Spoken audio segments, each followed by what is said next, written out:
ससुर जी को गए हुए 1 महीना बीत चुका था। घर में माहौल अफसोस से ज्यादा संपत्ति और जिम्मेदारियों की बातचीत में बदल चुका था। हर कोई अपनी अपनी राय दे रहा था कि पैसे, गहने और घर की व्यवस्था को कैसे संभाला जाए। ननद और नंदोई सासू माँ को समझा रहे थे कि किस रकम को कहाँ निवेश करना है, कौन से गहने कहाँ सुरक्षित रखने हैं और कौन से हिस्से किराए पर देने हैं। लेकिन जैसे ही बेटा कोई सुझाव देता, सासू माँ तुरंत तमतमाकर कहती, तुम चुप रहो। तुम दोनों तो यही चाहते हो कि पापा की सारी संपत्ति तुम्हें मिल जाए और बाद में मुझे घर से बाहर निकाल दोगे। यह क्या बोल रही हो माँ? भला हम क्यों ऐसा करेंगे? अरे सब समझती हूँ तुम दोनों की चाल। बेटा चुप रह गया, पर बहू के लिए यह सहना आसान नहीं था। उसने गुस्से से कहा, मम्मी जी, हम जिस घर की हर जिम्मेदारी निभा रहे हैं, जो कल को हमारे ही नाम होने वाला है, उस संपत्ति को हम धोखे से क्यों लेंगे? और आपकी बेइज्जती करके हमें क्या हासिल होगा? सासू माँ की आवाज तेज हो गई। क्यों क्यों मिलेगा तुम्हें? ये सब मेरा है, जिसे चाहूंगी उसे दूंगी। और तुम बीच में बोलने वाली कौन होती हो? पति ने बीच में आकर बहू को शांत करने की कोशिश की। तुम मत बोलो, हमें जो करना है हम अपने दम पर करेंगे। माँ जो चाहे करे, हमें फर्क नहीं पड़ता। लेकिन बहू अब रुकने वाली नहीं थी। उसका स्वर गुस्से में लेकिन साफ था। जब पापा अस्पताल में थे तब दिन रात मैंने ही सेवा की थी। नींद भूली, खाना छोड़ा, सब कुछ उनके लिए किया। उस वक्त आप सब कहाँ थे? तब बहू घर की थी, और आज जब फैसलों की बारी आई तो बहू बाहर क्यों हो गई? सासू माँ गुस्से में बोली, तुम्हें कोई हक नहीं इस घर के मामले में बोलने का। बहू ने सीधा और मजबूती से उत्तर दिया, अगर फर्ज निभाना मेरा हक है तो बीच में बोलना भी मेरा हक है। ये मेरा घर है, और अगर कल आप बीमार पड़ेंगी तो आपकी देखभाल की उम्मीद भी मुझसे ही होगी, ना कि बेटी दामाद से। तो आज निर्णय में मेरी बात क्यों नहीं मानी जाएगी? सासू माँ ने भड़कते हुए धमकी दी, बहुत जबान चला रही हो, निकाल दूंगी घर से, सब कुछ मेरे नाम है। बेटे ने दबाव में आके कहा, हम चले जाते हैं माँ, जो करना है आप कर लीजिए। लोग बाद में कहेंगे कि हमने आपसे सब कुछ छीन लिया। पर बहुत शांत पर अडिग स्वर में बोली, नहीं, हम कहीं नहीं जाएंगे। जब घर संभालने की जिम्मेदारी उठाई है तो उसका हक भी हमसे कोई छीन नहीं सकता। मेहमानों को कह दीजिए अब विदा ले। घर का हर मेहमान तभी तक अच्छा लगता है जब वह वक्त पर अपने घर चला जाए। सासू माँ आग बबूला हो गई, इतनी हिम्मत? धक्के मारकर निकाल दूंगी। लेकिन बहू की आवाज अब कानून की समझ और आत्मविश्वास से भरी थी। कानून भी है इस देश में, जो करना है कर लीजिए, लेकिन मैं अपने फर्ज से पीछे नहीं हटूंगी, न अपने अधिकारों से। जो लड़ाई आपने शुरू की है उसे अब अंजाम तक मैं पहुंचाऊंगी। कहकर वह आत्मविश्वास के साथ अपने कमरे में चली गई। सासू माँ, ननद और नंदोई चुप रह गए। उन्हें पहली बार महसूस हुआ कि अब सामने एक सहमी हुई बहू नहीं, बल्कि एक साहसी स्त्री खड़ी है, जो अपने हक के लिए डटकर खड़ी रहना जानती है।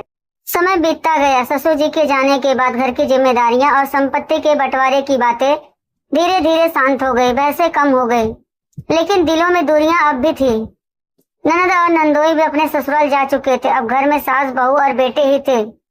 सास बहू को अभी बाहर वाली ही समझ रही थी। ननद फोन करके माँ को भड़का रही थी, देख माँ, इस समय हम लोग वहाँ पर नहीं है, तो तुमसे मीठी मीठी बातें करके सारे जमीन जायदाद हड़पने की कोशिश करेंगे।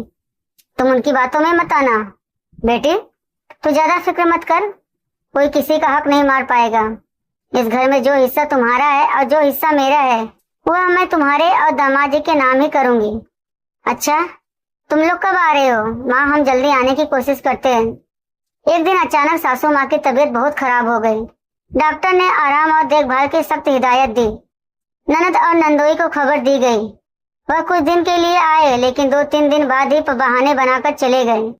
बच्चों की पढ़ाई है, ऑफिस की छुट्टी नहीं मिल रही, घर में काम है। सासू माँ ने बेटी से कहा, बेटी तू ही तो मेरी अपनी है, देखभाल कर ले। बेटी बोली, माँ मैं रुकना चाहती हूँ, लेकिन मेरी भी मजबूरी है, आप समझ सकती है ना। दामाद ने भी साफ कह दिया, माँ हम कोशिश करेंगे, लेकिन अभी और नहीं रुक सकते। इतना कहकर ननद और नंदोई चले गए। अब घर में सिर्फ बहू और बेटा रह गए थे। बहू ने बिना कोई सिकवा के सासू माँ की सेवा शुरू कर दी। दवाई देना, खाना बनाना, रात रात जागना, डॉक्टर के पास ले जाना। सासू माँ ने पहली बार महसूस किया कि जिस बहू को हमेशा बाहरी समझा, वही आज उनके सबसे करीब है। जिस बेटी और दामाद को अपना सब कुछ समझा, मुसीबत के समय वह छोड़कर चले गए। एक रात जब सासू माँ की तबीयत थोड़ी बेहतर हुई, उन्होंने बहू का हाथ पकड़कर कहा, बेटी मुझे माफ कर दे, मैंने तुझे हमेशा पराया समझा, लेकिन आज समझ आया कि असली बेटी तो तू ही है। मेरी अपनी बेटी तो मुझे छोड़ गई, लेकिन तू बिना किसी स्वार्थ के मेरी सेवा कर रही है। एक दिन जब ननद नंदोई दोबारा मिलने आए, तब सासू माँ ने अपने वकील को बुलाया। पूरे परिवार को बैठक में बुलाया गया। ननद नंदोई को उम्मीद थी कि अब संपत्ति का बंटवारा उनके हक में होगा, लेकिन सासू माँ ने सबके सामने अपनी वसीयत पढ़वाई। मेरी सारी संपत्ति, गहने और घर का अधिकार मेरी बहू और बेटे को जाता है। मेरी बेटी और दामाद को इस वसीयत में कोई दखल नहीं होगा, क्योंकि असली सेवा, अपनापन और जिम्मेदारी मेरी बहू ने निभाई है। ननद और दामाद हैरान रह गए। उन्होंने विरोध किया, माँ आप ऐसे कैसे कर सकती हैं हमारे साथ? पापा के जाने के बाद हमने कितना ध्यान रखा आपका।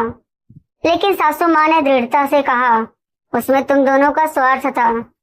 तुम्हें अपनी माँ की चिंता नहीं थी, तुम्हें सिर्फ अपने पिता की संपत्ति में हिस्सा चाहिए था। जब मुझे तुम्हारी सबसे ज्यादा जरूरत थी, तुमने मुझे अकेला छोड़ दिया। तुम मेरी बेटी होते हुए भी सिर्फ अपने स्वार्थ के लिए मेरे साथ थी, लेकिन बहू ने बिना किसी स्वार्थ के मेरा साथ निभाया। असली वारिस वही है जिसने रिश्ता निभाया।